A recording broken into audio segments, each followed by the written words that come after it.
আপনার প্রথম দিন থেকে আপনাকে একটা লাইনে আসবার দরকার ছিল, সত্যের পক্ষে, সরকারের পক্ষে, বিপ্লবের পক্ষে। এই যে ধরেন আপনি নির্যাতিত হয়েছেন, 5 জন মেজর, ফুয়াদ, রাজীব,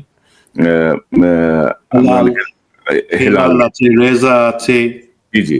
তো এই 5 জনকে বর্বরোচিত কায়দায় নির্যাতন করা হয়েছে, সেনা অফিসাররাই নির্যাতন করেছেন তাপসের ভুয়া মামলায়, যে তাপসকে হত্যা চেষ্টা মামলায় দিয়ে তাদেরকে বর্বরোচিত অত্যাচার করা হয়েছে, তাদেরকে হাত করা লাগিয়ে, তাদেরকে ডান্ডা বেড়ি পরিয়ে জেলখানা নেওয়া হয়েছে, আদালতে নেওয়া হয়েছে, তাদেরকে 5 বছর করে জেল দেওয়া হয়েছে।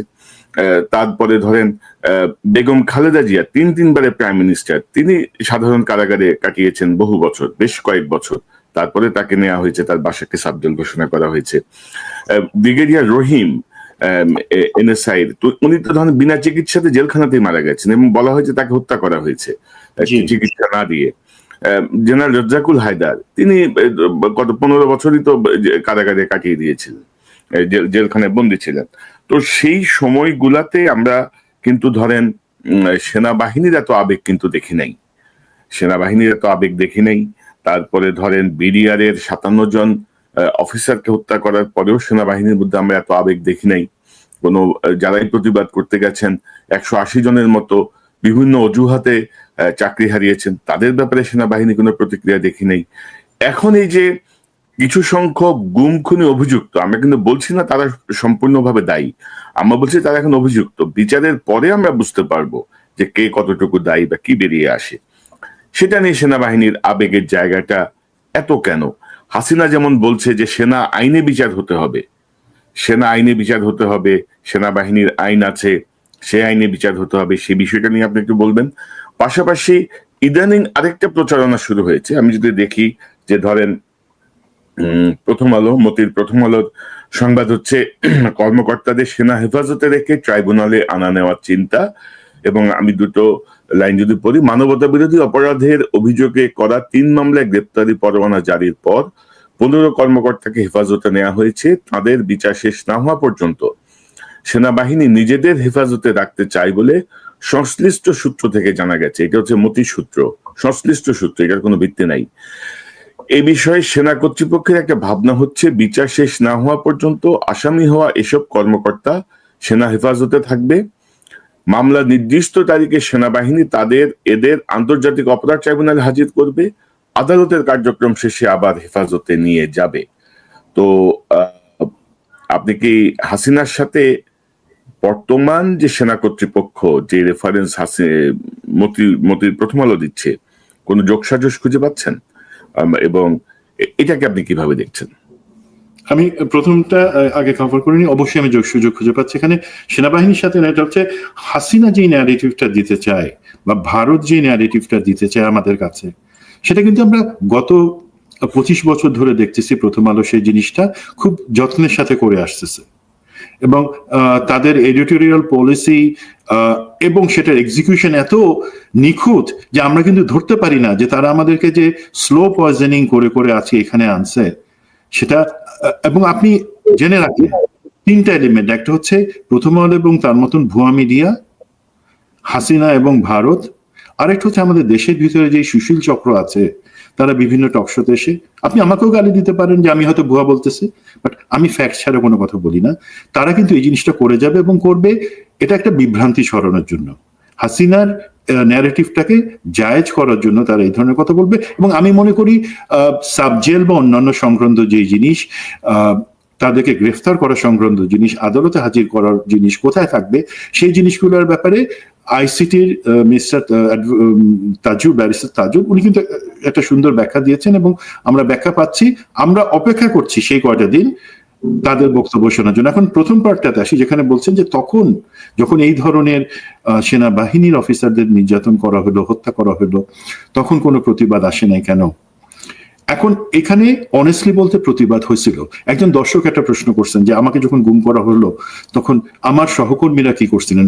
ভাই, আমি তো এই কথাটা বললাম, আমাকে গুম করে তো তারা হজম করতে পারে নাই। আলহামদুলিল্লাহ আজকে সেনাবাহিনীর যারা জেনারেল, ব্রিগেডিয়ার জেনারেল, কর্নেল, তারা বেশিরভাগই আমার হাতে তৈরি বা আমার ছাত্র। তাদের চোখের রক্ত দেখে তো হাসিনারও সাহস হয় নাই আমাকে খেয়ে ফেলবে। আমাকে 2.5 দিন পরে ছেড়ে দিতে বাধ্য হয় তারা, যখন জিনিসটা আমার স্ত্রী জানাজানি করেন।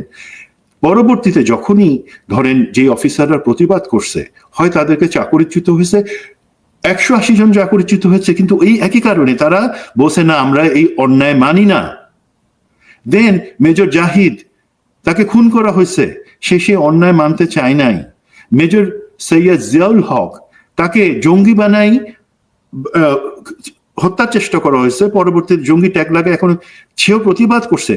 এটা না যে আমরা প্রতিবাদ করি নাই। কারা প্রতিবাদ করে নাই? যারা মাখনটা খাইছে, যারা মনে করছে এই মাখন খাওয়া তাদের হক, তারা মাখন খাবে, আর সেনাবাহিনীর বাকি অংশ তারা কলঙ্ক ভোগ করবে তাদের এই মাখন খাওয়ার জন্য। জেনারেল রেজানুর, জেনারেল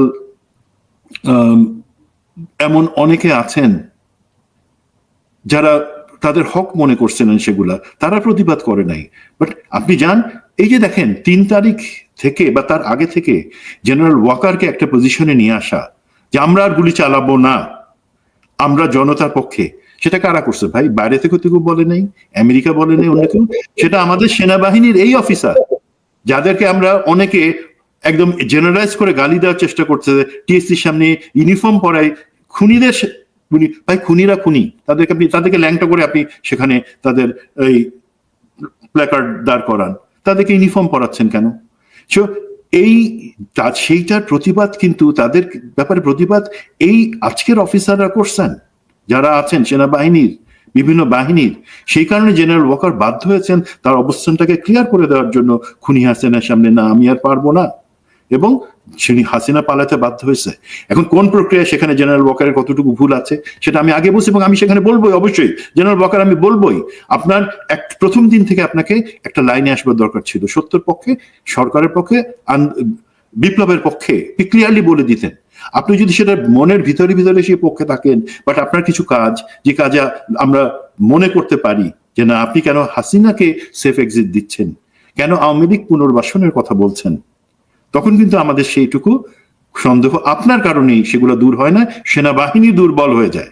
প্লিজ, সেনাবাহিনী আমাদের দরকার আছে, ডিজিএফ এর দরকার আছে, এনএসএ দরকার আছে। সেই জায়গাতে আমাদেরকে ভুল সিদ্ধান্ত নিয়ে, ভুল কমিউনিকেশন করে আমাদেরকে ধ্বংস করবেন না। That's my point.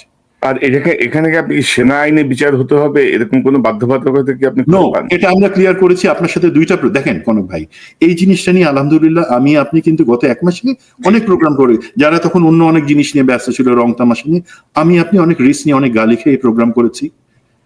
অনেক পক্ষ থেকে আমাদের উপর, সরকার পর্যন্ত আমাদেরকে চাপ দিয়েছে এটা নিয়ে বেশি কথা না বলার জন্য। আমরা কিন্তু ক্লিয়ার করে দিচ্ছি সেখানে যে আগের যে আইন ছিল বা অন্যান্য কিছু যে আইন আছে, আইন প্রতিনিয়ত পরিবর্তন হয়, সেই জন্যই দেশে সংসদ থাকে, সংবিধান থেকে সেইভাবে পরিবর্তন করা হয়। সেখানে এখনকার বর্তমান যে আইন, সেটা হচ্ছে আন্তর্জাতিক গুম খুন, সেটার সাথে সমন্বয় করে করা হয়েছে। সেখানে অবশ্যই কিছু জিনিস আছে যেটা সামরিক বাহিনী করবে, কিছু সিভিল আদালতে হবে, বাট ক্লজটা পরিষ্কার করে দেওয়া হয়েছে। সেই ক্ষেত্রে কে করবে না করবে সেটা চূড়ান্ত বিবেচনা সরকার নিবে, এবং সেই এই আদালত আইসিটি সেটা রেফারেন্স দিয়েই কিন্তু জিনিসটা ক্লিয়ার করে দিয়েছে। সার্ভিং অফিসারদের ক্ষেত্রে আমি এমনও শুনছি, যাদের বিরুদ্ধে যারা অভিযুক্ত, ওয়ারেন্টেড, তাদের একটা অংশ যেহেতু সার্ভিং, সেখানে আর্মির একটা প্রাথমিক তদন্ত করবে কিনা সেই জায়গাটাও কিন্তু আলোচনা করছে সরকার। আলোচনা করুক, অসুবিধা নাই, বাট দিন শেষে সরকার যদি মনে করে কিন্তু সেই জায়গায় সরকারকে স্টিক করতে হবে। না, কিন্তু সুমন ভাই, এখানে ধরেন এই আলোচনার আর প্রয়োজন আছে কিনা আমি জানি না, কারণ ধরেন সাম্প্রতিক সময় যে একটা অধ্যাদেশ জারি হয়েছে গত 6 অক্টোবর, সেই অধ্যাদেশ অনুযায়ী একদম স্পষ্ট তিনি সংসদ সদস্য হিসেবে নির্বাচিত হওয়া বা থাকা, স্থানীয় সরকার প্রতিষ্ঠানের সদস্য, কমিশনার, চেয়ারম্যান, মেয়র বা প্রশাসক হিসেবে নির্বাচিত বা নিয়োগপ্রাপ্ত হওয়া, প্রজাতন্ত্রের কোনো চাকরিতে নিয়োগপ্রাপ্ত হওয়া এবং কোনো সরকারি পদে অধিষ্ঠিত থাকার ক্ষেত্রে তিনি যোগ্যতা হারাবেন। যে আপনি জানেন যে মুহূর্তে চার্জশিটটা হয়ে গেছে, সেই মুহূর্ত থেকে কিন্তু এটি কার্যকর হয়ে গেল। তো আপনি বরখাস্তরে ভাই, আপনার জন্য কেন আমার এই সেনাবাহিনী তদন্ত করতে হবে? হ্যাঁ, বরখাস্তর কিছু ক্ষেত্রেও সেনাবাহিনীর তদন্তের এবং আইনি প্রক্রিয়া নেওয়ার, ইভেন কোর্ট মার্শাল করার এখতিয়ার আছে, বাট জিনিসটা তো ক্লিয়ার। জিনিসটা হচ্ছে যে আমরা চাই, এবং এটা ধরেন এটা কি প্রতিশোধ নেওয়ার জন্য? আমি একটা জিনিস আজকে ক্লিয়ার করি, এটা তো আমরা কেউ প্রতিশোধ নিচ্ছি না, এটা আমরা ন্যায় বিচার করতেছি, যারা এই ভুক্তভোগী, যারা গুমের শিকার, খুনের শিকার, সেটার ন্যায় বিচার আমরা করতেছি। এখানে বলি, যখন আমাকে জেলখানায় নিয়ে যাওয়া হয় হাত করা পড়াই, প্রিজন ভ্যানে, তখন কি আমি বা আমার সাথের মতন লোকজন, সুবাইলরা, হেলালরা, তারা শপথ নিছিল আমি যখন আসি, আমি যদি কোনদিন সুযোগ থাকে আমি এই শোধ নিব না? ভাই, আমরা মনে মনে কি বলছি জানেন? এবং আমাদেরকে যাদেরকে এই ধরনের কষ্টের মধ্যে নিয়ে যাওয়া হচ্ছিল, আমি জানি চাকরিরত অন্য অফিসার যাদের কিছুই হয়তো করার ছিল না, করলে হয়তো তাদেরকে কু করতে হতো, বাট এখনকার আইন অনুযায়ী কু করলে পরে তো আবার কোর্ট মার্শাল, মৃত্যুদণ্ড। তারা মনে মনে ধিক্কার জানাইছে, তারা মনে মনে বলছে যে এই জিনিসটা খারাপ। তারা তখনও বলছে, এখনো বলে যে হাত করা পরে একজনকে কেন নিয়ে যাবে যে কখনো অন্যায় করেন। এখন পার্থক্য হলো কি ভাই, এই এখন যাদেরকে হাত করা পরানোর কথা বলা হইতেছে, তাদের অন্যায় অপরাধটা কিন্তু প্রাথমিকভাবে প্রমাণিত। তাদেরকে কেউ প্রতিশোধমূলক ভাবে সেই জিনিসটা করতেছে না। আমরা প্রতিশোধ নিই না।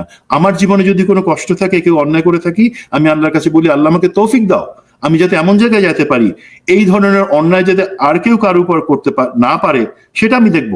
প্রতিশোধের কথা বলি না ভাই কখন আমরা। তো এই জায়গা থেকে ক্লিয়ার হইতে হবে যে না, এখানে যেভাবে বিচার হওয়ার পরিকল্পনা করা হয়েছে সেটাই হবে। সেক্ষেত্রে আমি জানি, আশা করি সেনাবাহিনী, সেনা কর্তৃপক্ষ সবাই সর্বত সহযোগিতা করবে। কোনোভাবে আইনি সহায়তা বা এই ধরনের কথাবার্তা ভুলেও যাতে দ্বিতীয়বার উচ্চারিত না হয়, প্লিজ।